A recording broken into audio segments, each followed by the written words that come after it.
Okay, for this part of the week, I do want to spend a little bit of time talking about mummies that have been discovered that are fairly early in Egyptian history.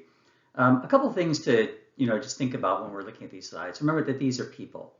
So I know sometimes, we've seen the movies about mummies and so on, um, but we have to remember that these are people buried for various reasons. Um, and I'm certain that they did not expect to be uncovered, 5,000, 6,000 years later. So anyway, keep that in mind as we look through these particular slides. Here's the time scale. So I started off the class looking at the Paleolithic period and how we gauge the archaeological remains from this particular time. Now, as I note, this time scale is not, or this timeline is not to scale. So today I'm jumping down to between 4,400 to about 3,100, maybe 3,000 BC. So these are, close to 6,000 years ago, down to 5,000 years ago. And it's divided into two periods. The Badarian period is the earlier period. And then you've got the Naqada period. Now these times make it look like the Badarian stopped and then the Naqada started. It was never like that. There's probably just a little bit of overlap. Here's a map taken from the Atlas book that I've had you buy. So sorry, Naqada is right in the fold of the book. You can look on your book or look in your book for this particular map. And of course, here's the flow of the Nile. And then I'm also going to just briefly mention a town named Buto here in the Delta region. But this is mostly going to be about what's happening in Naqada. I have a couple slides of these particular mummies, and I will tell you that these are called Naqada mummies, but they don't necessarily come from Naqada. So some of them come from different areas, but Naqada is really a time period. And this one is interesting. So it was taken from Egypt and then put in the British Museum. It dates to about 3,400, so fairly early in terms of the Naqada period. And I'll talk about orientation and some of the things that might be happening here in just a little bit. But what I found interesting, if you go to this particular website, you can read about, there's many fractures in this particular person. I believe this is a male. So he's got rib fractures, he's got fractures in the arm. Usually that indicates quite a bit of work that people have done over their lifetime. And then you have all of these pots. And sometimes blades are buried with these people, or baskets, woven baskets. These things are called grave goods. So anything in a grave that's not a body would be considered to be a grave good. And then here's another one. And I've given you the citation here for where I've got the picture, where I've gotten the picture. Now, this particular one, the body was moved, and it's fairly certain that the material that's around it was moved. It may not be as technically associated with this particular body. So don't think that it was uncovered just like this. Here's another one, and this is where the pottery was definitely moved around and set upright and so on. But these pots were buried with people. And then here's one more. So you can see the body sort of folded up. They all look very similar in terms of how they were placed in this area. And you can see the pottery that was buried with this person. Now, these ways that these people are buried are called burial pits. Let me just take you here to this slide. You can see another one now. It's kind of hard to see the body here, but you can see the grave goods, the pots that have been buried. And a pit burial is really just what it sounds like. You dig a pit, you sometimes put a mat on the ground. A lot of these mummies from Naqada have the same thing. You put a mat on the ground, you put the body in, you fold it up in a certain orientation, like the ones I just showed you, with the knees are sort of up to the chest.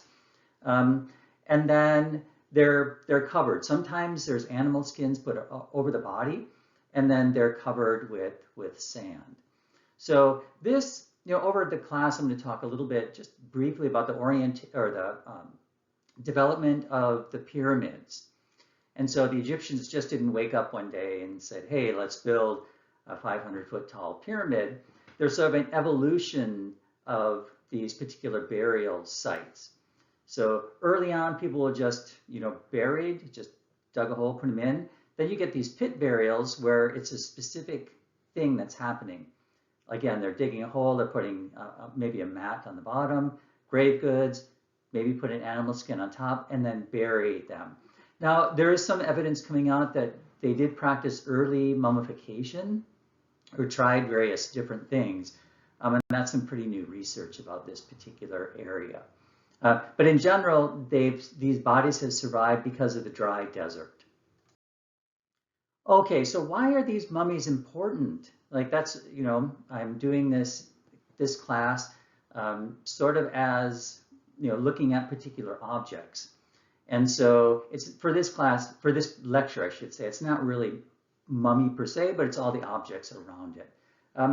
Why are these important? Because they really tell us about the rise of agriculture, which started around 5000 BC. So if you remember the timeline, the Naqada period is about 4000 BC starting. Agriculture started before that, about 5000 BC in Egypt. And archaeologists and historians know this because of archaeological digs and the materials they've been finding. So you can find various animal bones like cattle, goats, and other animals. And then in terms of the plant remains that have been found, wheat and barley are the two most popular plants, especially in the Near East. If you know anything about Mesopotamian history, wheat and barley are some of the earlier plant material that people have discovered, or people discovered they could actually gather up the seeds, plant the plants, eat part of it, and then keep some of the seeds for next year. There's also evidence early on for lentils and peas, so some of the same material that we still eat today, which I find really amazing considering this is really the beginning of agriculture. Now, why is agriculture important? Well, of course, you eat. You eat what you have. Now, before agriculture, people were really hunter-gatherers, meaning they'd go out and hunt animals and kill them and eat the meat, and then they'd gather things like tubers, maybe wild wheat if they knew what they were doing, and so on. Now, when they discovered agriculture, we don't know that exact process, but when they discovered that you could capture wild animals and pen them and learn their mating habits, or when you realize that plants have seeds that you can actually pop in the ground and they'll grow again, then you've got agriculture, and then you can start growing more food. Now, this had massive, massive effects on human population because hunter-gatherers have to move around. If you are planting a crop, you no longer move around because you have to wait around to harvest everything. So what you see is a whole change in human society with the rise of agriculture. And then, of course, as I put here on the slide, agriculture becomes the source of wealth in the ancient world. This is true in Egypt as well as all other early civilizations. So what happens is you start growing more food, and then your population grows. And then you grow more food, and your population grows. And then it starts to develop into a society with usually people on the top, like with Egyptian society, you will get pharaohs at the very top, and then everyone else down the chain to the people who are working in the fields. And also what agriculture does, and I'll talk about this in just a bit, it allows people to do other things. So you're no longer just a farmer, and I shouldn't say just, but you're no longer a farmer, and you can do other things like your full-time job might be making pottery for everyone else. It might be building buildings. It might be cutting stone, but the only way that a society can get to that point is with agriculture. And so, I just mentioned you get an organized society. You start to get an organized economy, especially, and this happens early on in Egyptian history, where you get to the dynastic period where you start to have these kings in these little statelets, areas that were not quite kingdoms in Egypt, but they had a common culture. And then one person, like the king or the pharaoh, would start collecting agriculture as a tax. And so you get like an organized economy. And of course, you also get religion. As societies grow, people have different beliefs, and this affected certainly the way these mummies were put into these early pit burials. And so, I've put here, we know all this partly because of looking at agricultural remains. And what we normally have to do is this period, there's no writing. So we have to work backwards from what we have, and we interpret our sources. And if you remember, I talked about this early on, the history is really about interpretation. It's looking at the data we have and trying to interpret it. Okay, again, here's the map. I'm going to be talking about Naqada here at the southern Upper Egypt. And then I'm going to talk a little bit about Buto in the Delta region, in Lower Egypt. So I don't know, this probably isn't the correct technical term, but there are sort of two groups of people or two cultures in this particular time period, 4,000 to 3,000 BC. There are people living in the north, in the Delta, in Buto, and the surrounding area. And then Naqada. Now remember, Naqada, it was one town, but then the culture sort of spread out from there. And I do want to mention Badarian is a bit earlier, which I'm not going to be talking about in this class. So you've got Buto, or Buto Maadi. What's really interesting about Buto, and it's probably not a big surprise, is if you look at the map, you can see the Delta region is in the north. They're close to the other Near Eastern societies. So you get some interesting things in their particular burials. Now, when you look at the burials, it can tell us a bit about their culture. It can't tell us everything, but it can tell us a little bit. So what we find is they have cemeteries for burying the bodies. Now, what you find is that young children or stillborn babies are buried within the village, and then you've got cemeteries with everyone else. And then what archaeologists tend to do when these areas were discovered is they started counting the number of grave goods within all the graves. And then you can make like a statistical chart of how many graves are found within a certain area. Early on, about half of these sites, half of these grave pits had grave goods. The other half did have grave goods, but not as much. Now, they had a specific orientation, and this really ties in with religion. So almost all the bodies, the head was facing south. The face was facing east. Now, this is a little bit different than what we'll see in the rest of Egyptian history, probably centered on the rising sun. And then the body was placed on its side, on the right side, in a contracted position. Now, contracted just means the head is down, the arms are up, or put like this, and then the knees are brought up to the chest, and then they're set into the burial pit. And then you do start to see larger mud brick buildings. So a brick made out of mud is just what it sounds like. You gather mud from different areas, you either fire it or let it sun dry, and then you start to build buildings. Now, we won't talk about mastabas just yet, but a mastaba is a mud brick building, usually a bit larger. Now, let's focus on Naqada for the rest of the time. So when you read sources about Naqada, you'll see it's broken up into 3 different sections. Naqada 1, 2, and 3, and 3 is the earliest, or sorry, 3 is the latest. Naqada 1 is the earliest. And then you've got different names like Amratian and Gerzian for Naqada 2. And these sites, as I mentioned, Naqada is a village, but it's also an area. So it covers an important city we'll talk about later called Abydos, and of course Naqada and Hierakonpolis. I do want to mention, I've got a slide here in just a bit, when these sites were discovered early on by a man named Petrie, he was trying to figure out dating. And what seriation is looking at the different styles of pottery over time and how they change. And what he realized is that there were patterns. So a certain type of pottery was made only in a certain period. And then another pottery style was made at maybe, say, a later period. And so if you find a pot in a grave site, you can then pick up Petrie's chart. Now, it's changed a little bit over time, but it's in essence still about the same. You can then try and date things. So there were thousands, I think 15,000 burial sites from Naqada. And so with that amount, you've got quite a bit of data that you can look at. So they're lying on their left side as opposed to Buto. The heads are still facing south. But in this case, the face is towards the west, and this will become the most common trend in Egyptian history, more than likely pointed at the setting sun.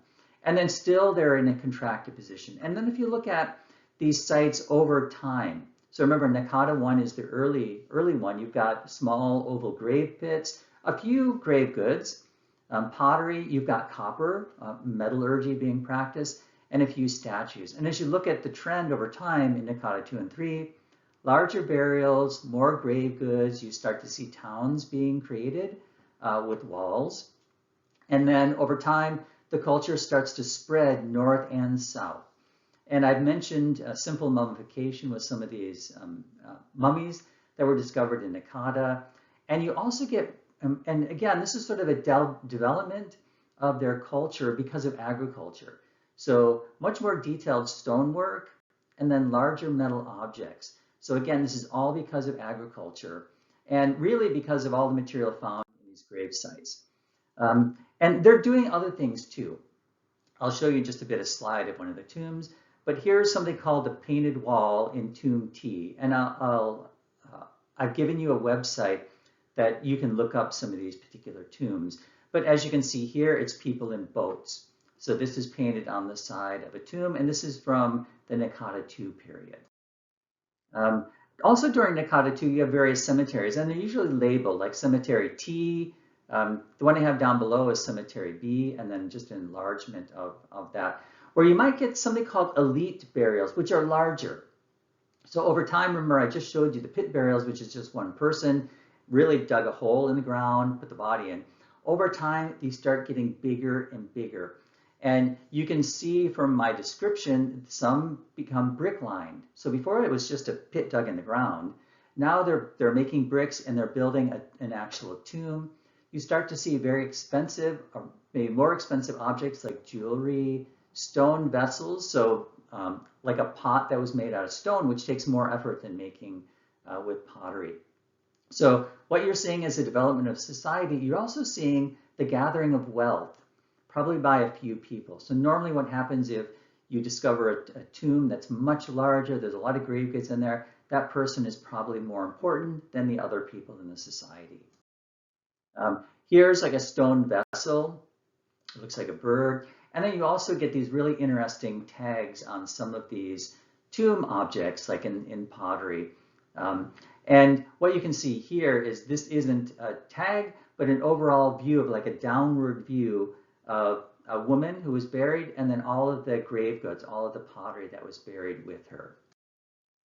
And then here's an example of a much larger tomb. It's called Tomb UJ. It's in Abydos, and what's really interesting is it's showing that there was trade with other civilizations, especially in Palestine. So you've got 400 jars, and you can see some of those on this image, with a bunch of labels. So early Egyptian writing, and these labels would tell what were in the jars. And I've given you the size here. I probably should have put them in feet. So 9 meters is about 27 feet. 7 meters is about 21 feet with 12 rooms. And I put here, notice the difference between a simple pit grave and these much larger. And what can it tell us? There's a gathering of wealth because of agriculture, and people are becoming socially differentiated in terms of the rich and powerful and the poor people, because you still have those pit graves. And then here's just some figurines that were discovered in these sites. And then as you get to Naqada III, the last one, you start to get this development where you see, and when we get to later Egyptian history, you'll see parallels or the growth of what's happening in, say, the Old Kingdom with what's happening in this early period, where you get temples being created with courtyards. Now, a courtyard is just sort of a wall, usually around a temple, sometimes in front. They start to bury animals. You get more brick, and sometimes you get the brick lined with plaster. So what that does is it gives you a nice smooth surface that you can write on or you can paint on and so on.